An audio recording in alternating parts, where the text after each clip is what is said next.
and some dude named Jeff. Oh my god.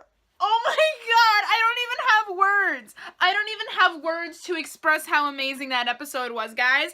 It's been quite a few weeks since I've done an episode review immediately after the episode aired. Honestly, actually, I think the last time I came close to doing it was after episode 6, and I think I did that a couple of hours after. So right now, this is like my raw reaction to that episode, guys! I have homework to do. Yeah. Oh my god. You know, I want to talk about the episode, but I can't even put into coherent sentences my thoughts right now, because holy crap! I'm just gonna cry!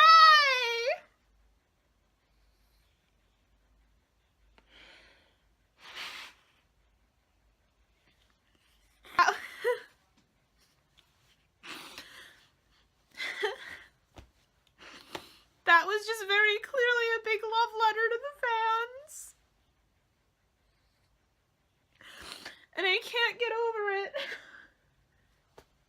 I cried a lot.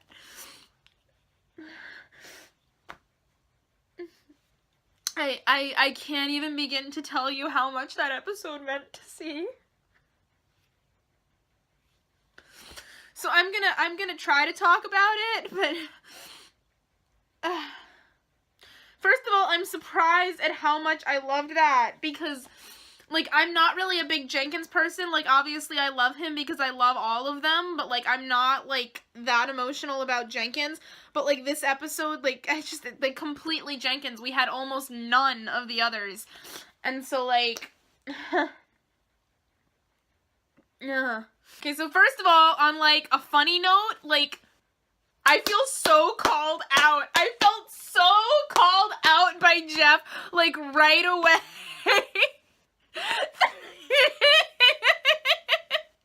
Jenkins is like, how do you know what the librarians are? And they're like, dude, because you're obsessed with them. Like, don't you remember your shrine? Come for my life, come for my home, come for my crops, come for my firstborn, because you did it in 5 seconds and then you just kept going. I feel so called out and so validated at the same time, and that's an incredible feeling, and that's the librarian's feeling right there. Okay, but can I just say, Jeff's librarian shrine has nothing on the librarian shrine that is my entire existence. Like, guys, oh god, there are no coherent thoughts today, there's just screaming. There are no specifics, only screaming. Oh, it was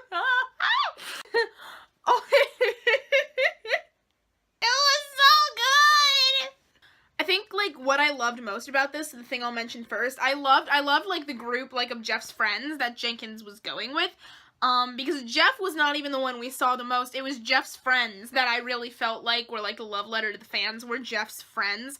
I love that they were playing, like, D&D with the librarians' characters, and I'm like, I don't even like D&D because I've tried playing and it wasn't for me. But I think I'd like D&D if I was playing D&D librarian style. TBH, I call Flynn the wise sage, okay?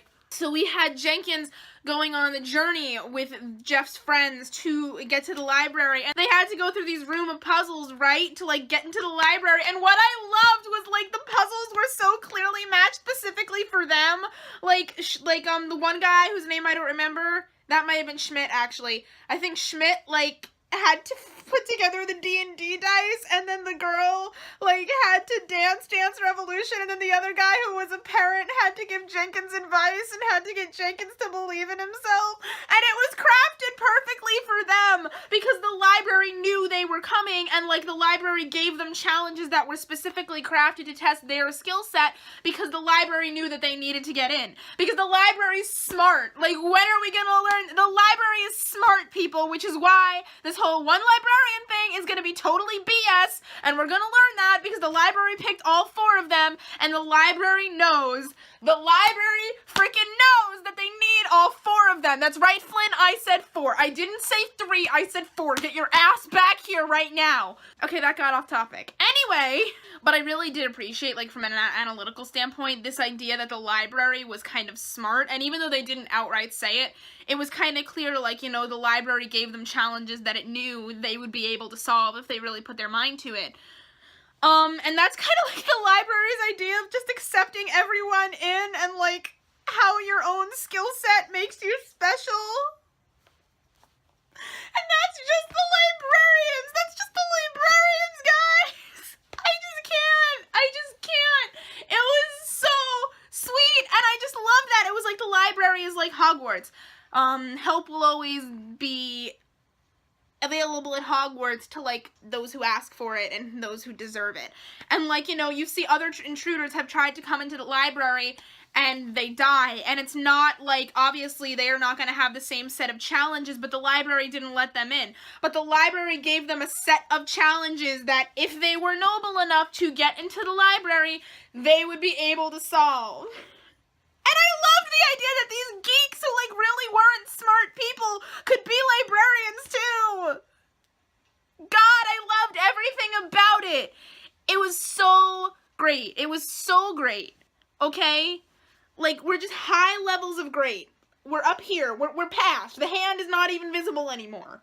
So, like, the other scene that I really, really loved with the, with Jeff's friends that actually had me sobbing was the whole when they were drinking the mead and they were talking about how, like, left alone they were in their lives, and, like, Jenkins was talking about how left alone he was in his life and how he felt like an outcast, and then they were talking about their misgivings and their problems, and they raised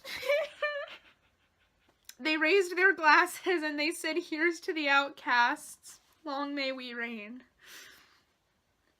And to me, that's, like, the message of the whole show. If somebody asks, like, what is the Librarians about? No, it's not about a magic library. It's not about magic. It's about, here's to the outcasts, long may we reign. This whole episode was just everything I love about the show, damn it! And they were, like, acknowledging it because the characters involved in this episode were fans. And, like, fans of the library in the only way they could be. Oh my god. Oh my god. Oh my god! I'm so sorry I'm not giving you a coherent, like, review this week, but did you miss Screamy Julie? Because I missed Screamy Julie. Hi! Guys. Oh my god. So here's to the outcasts, long may we reign. And I just felt that in my soul because I'm thinking about all the different fans, our, like, lovely little community of fans, and how each one of us has a different story about what we've been through in life and how the Librarians has helped us. I have my own story, and we kind of had that with the characters in this episode, and I felt like I was, like, I felt like I was being invited into the library when I watched this. And it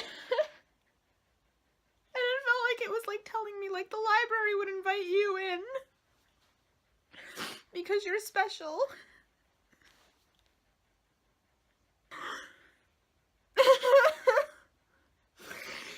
Oh my god, I've never cried this much after an episode. So then, of course, like, we go through the whole, like, secret landscape, and Jenkins, like, says they can't come into the library. I wanted them to get to go in. I was so sad. But then he made them honorary Knights of Camelot, and they were D&D fans, and so that, oh my god. I was sobbing. I sobbed, like, so much. I sobbed so much. The other part that had me sobbing was Jenkins' freaking speech to Jeff. How did we have, like, 3 sob-worthy monologues in one episode? I don't get it. But, like, this show is so brilliant, and it continues to show me that in so many respects, and this episode was just, like, a collection of every single reason why the Librarians is brilliant. So Jenkins says to Jeff, like, because Jeff is upset about going back to his own life, and Jenkins says, you know, I've had trouble being mortal, but you can't focus on the negative. The life isn't worth living unless you live it to the fullest. And I just, oh my god, like, oh my god! This is like everything that the Librarians ever told me without saying it outright ever on the show. When I was struggling last year in college, when I struggle still every day, these are the messages that the Librarians gives me. Here's to the outcasts, and focus on the happy in your life. And no matter now, they're saying it on screen. And they're saying it to people who are supposed to be fans of the Librarians. I want to thank, again, Dean Devlin and everybody involved with this show for the things that they do and how much they care about the fans. Because it's just so special. It's so special. And it's so unlike anything I've ever seen before. And I just can't believe that it's real. I can't believe every day how blessed I am to have found this show and to have found this community. And this episode really reminded me of that so much. Oh God. So that's basically the basics of the big emotional moments. Oh, no, I forgot the end! Oh, they get Jenkins back and Eve comes and kisses him on the cheek. Eve kisses him on the cheek because, it was so cute. Oh, God. Oh, my God. Oh, my God. Okay. And then he goes back to play D&D with them, and he brings caramel for Jeff's mother, and he brings pizza, and he's the dungeon master, and Jenkins has friends. He has his family with the library, but Jenkins went and made himself friends, and I'm so happy for him. He was such a loner for thousands of years. Well, not thousands, like 1,500. Charlene and Judson were alive for thousands of years, but I think Jenkins has been alive for a little close to 1,500 or something. Charlene and Judson were over 2,000 years old, but he was alone, and even when he found the library family, he didn't it took him a long time to get comfortable with that, and still he doesn't go out with them and do things as much as they go out and do things with each other. But Jenkins made himself friends. He has friends, my son. Wow, I've never called Jenkins my son before. There we go. Okay. Well, oh my God. Okay, so then now that was the last emotional thing, was the end. Now, right, now we can get to the little funny things that I liked. When Jenkins first got there and they didn't know that he was Jeff yet, and so he's talking to Cassandra, and he's trying to flirt with Cassandra. He's like, we can make some magic of our own, and she's just like, excuse me? I'm like, oh my God. It was so funny, and apparently he asked Jake if Eve was single. I'm like, no, she's not, bitch, she's engaged. She just gotta wait for her fiance to come home. Okay, we're not yelling about that. I'm fine. I'm totally fine. Oh God, what else? Right, we also had, the line about, hey, there's my favorite math whiz / synesthete / tumor survivor. I'm like, me too. And then, finally, oh my God, I also loved just, the fact that, Jeff knew about the Librarians. I don't think I've ever seen a supernatural or fantasy show address before how, the real world. How does their world connect to the real world? Do people know about them? And what happens when that starts to get out, especially in the information age? And, we're connecting it to WikiLeaks, that WikiLeaks was releasing the DOSA files. And I think that's really cool that the Librarians kind of went into that area and explored that aspect of, a fantasy, sci-fi, supernatural story, because I hadn't really thought of that. But they're like, yeah, WikiLeaks leaked the DOSA files, and there were those articles written by Serena, which she apparently retracted, and I loved the mention of Serena. Oh my God, I just loved everything about this episode. 10 out of 10, 5 stars, 150%, in my favorite episode list now. Amazing. Oh dear Lord, I'm still crying, and I will probably cry myself to sleep tonight thinking about it. Oh my God, wait, no, next week! Oh my God, next week! I'm not ready. Oh my God.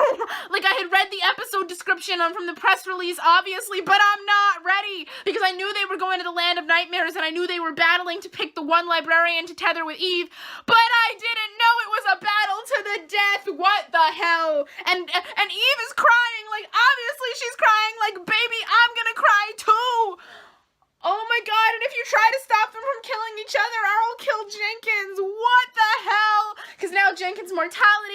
gonna become a problem.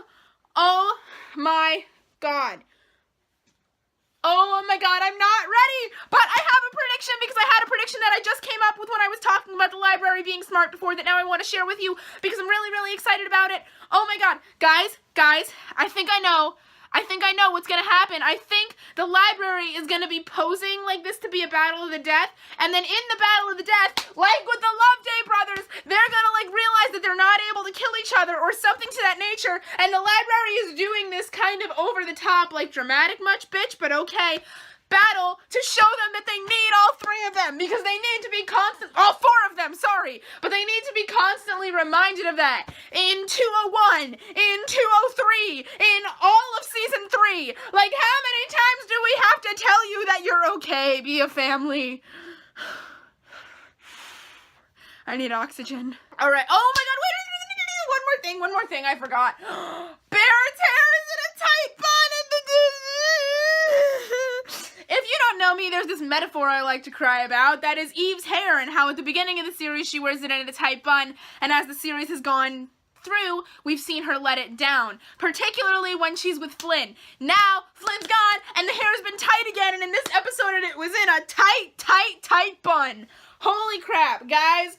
I'm not ready. I just can't do this. Bring him home! Okay, that's really it for me this time. If you liked this ranting, screaming review, go ahead and like and subscribe. I do this once a week during the season, reviewing each episode, and sometimes after the season as well, just talking about the librarians in general.